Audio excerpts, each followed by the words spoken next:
Hey everyone, welcome back to TYP, Terminally Yet Purposeful. It's me again. It's always me, Megan. Um, if I always say this, but if you want to talk to me or if you want me to read anything on air, please reach out to me, terminallyyetpurposeful@gmail.com, or comment on our Facebook group, Terminally Yet Purposeful. We're on here too, and hopefully I'll see it. Yeah. I'd be glad to have somebody else on or talk to somebody else. So it's not me all day, every day, right? So we are doing another What to Expect series. And more people have asked me to do a video about pain management than pretty much anything else. And that's what we're going to dive into. What to expect when you're dealing with pain, and what to expect when you're trying to manage pain. And I've had an interesting journey, and honestly, pain management hasn't been, I don't have all the answers to this one. I really don't. But we're going to talk about my own journey and what worked for me and what didn't work for me. And if you have any advice or have anything to share, please do so. Please comment on any of our platforms or send me an email, and I will happy to include that. So let's talk about pain management. And when you have an advanced or terminal disease, pain management comes up, right? When I was first diagnosed in 2020, I was suffering with chronic pain associated with symptoms of my cancer all day, every day. It was fairly consuming, and I had a hard time managing it, honestly. And nowadays, pain management is complicated between opioids and narcotics and side effects and what doctors prescribe what. It's a whole new world out there. So it can be tough. But, this is something that's really important. Managing your pain means, living a happier life, potentially living a longer life, getting more enjoyment out of your life. And that's really important for us, especially those of us dealing with terminal illness. We're all just trying to get through our day as best as we can. And when you're in chronic pain, it's really hard to do that. So let's talk about it, right? So, when I was first diagnosed in 2020, I was referred to a pain management doctor. My regular oncology team would not prescribe me any pain medication whatsoever, which is something that's becoming more and more common, where doctors aren't prescribing anything anymore. They're just referring you to a pain center or a pain management clinic, or a doctor that specializes in pain management. And my experience with that wasn't the best. So I remember making the appointment to see the pain specialist. I had to wait 2 weeks to go see him. And for somebody that's already in pain, 2 weeks is a long time, to go without anything. And I didn't stick with it, and I'll tell you why. So the pain management specialist prescribed me tramadol, which is really common for cancer patients. It's kind of a more on the mild end, still a narcotic though. And to be on the tramadol and to be a patient at this pain management clinic through a major hospital, it wasn't like a one-off. It was through a major hospital in New Jersey. To be on this medication, I had to do monthly drug tests, and you can't have anything in your system, anything at all. Like no alcohol, no marijuana, no non-prescribed drugs of any kind in you at all. And honestly, I had cancer. I had metastatic cancer that I was suffering from. Did I want to go do drug tests every month so that I could be on this medication? I don't know. I mean, I did it. I did it for a while. And I just found that the prescription tramadol wasn't worth it for me. So I was on tramadol. I was on oxycodone at one point.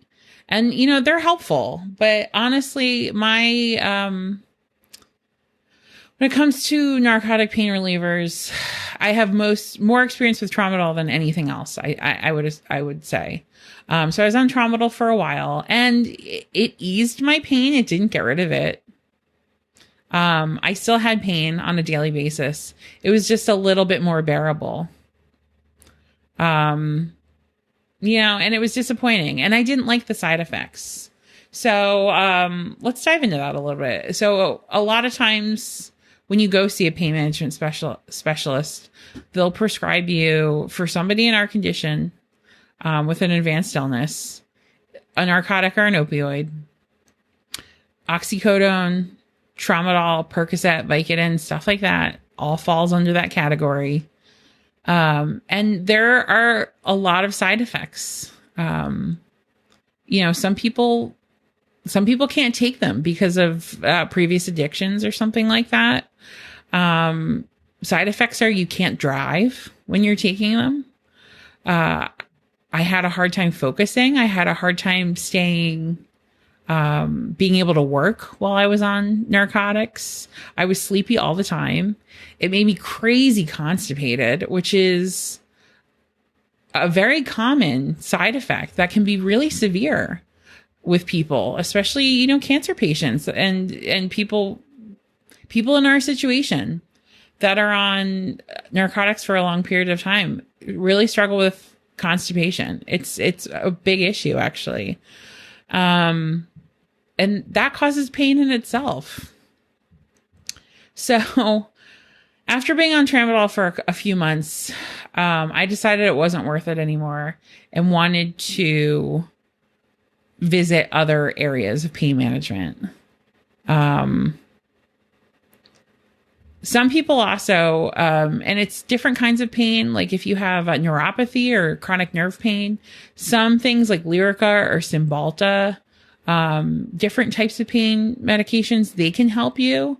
And I'm not sure if they have the same side effects as something like tramadol or oxycodone does. But it's just a different type of therapy. So for me, I got off the tramadol and I decided to try other things.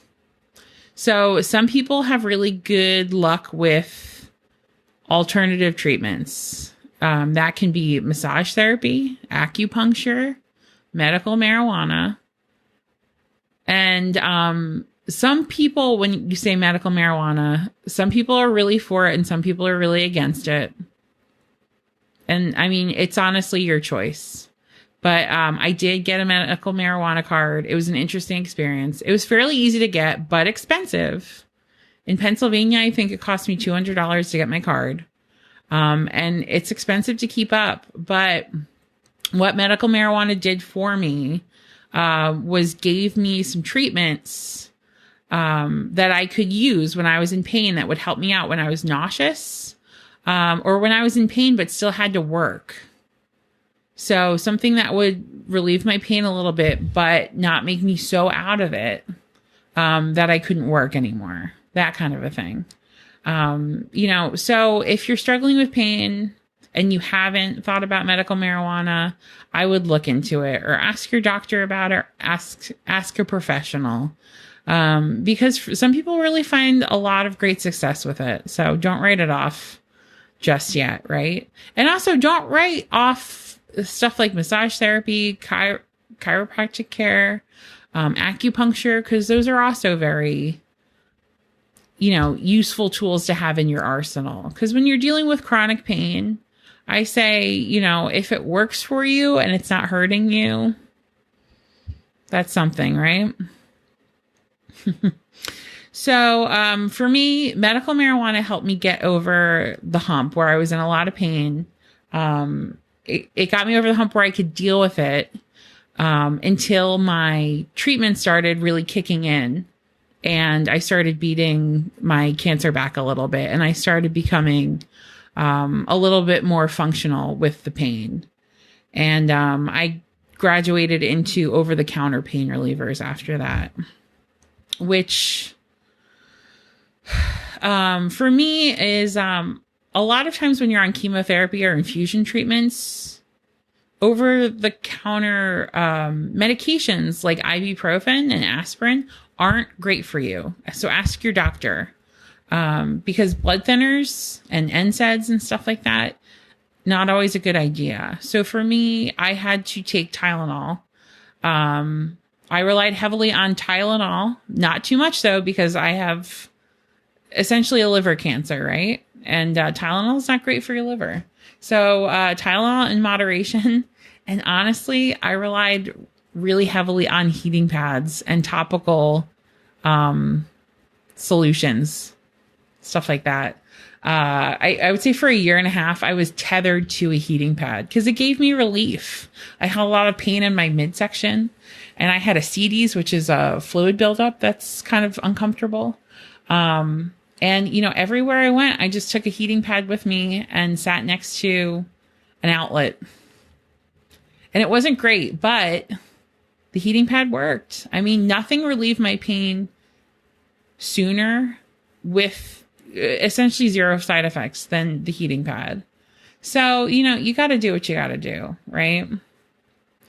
And that's still my go-to when I have pain is, to this day, is a heating pad and Tylenol.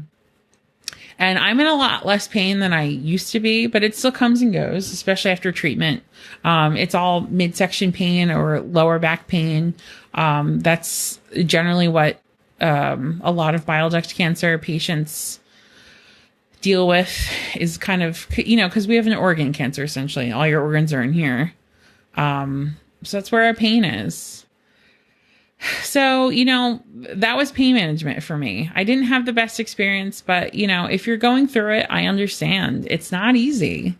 But, I would say don't rule out alternate therapies, especially if what you're doing now isn't working for you. Talk to your doctor, talk to a specialist about maybe what else you can do or what you haven't considered yet. Because maybe something like acupuncture or, massage, medical marijuana might be really helpful for you. So that's my story about pain relief. And please, I'm not an expert on this. Always ask your doctor before you do anything. And I'm curious if you guys have had great luck with certain types of pain remedies and pain management therapies and stuff like that. Let me know. Hit me up. Either comment here, any of our platforms, YouTube, Facebook, or shoot me an email, terminallyetpurposeful@gmail.com. So thanks for hanging in there with me. I hope everyone's doing well. And enjoy. Hopefully it's spring or getting to be spring where you are. Hopefully you get outside and enjoy the weather soon. All right, everybody. Thanks. Have a good one.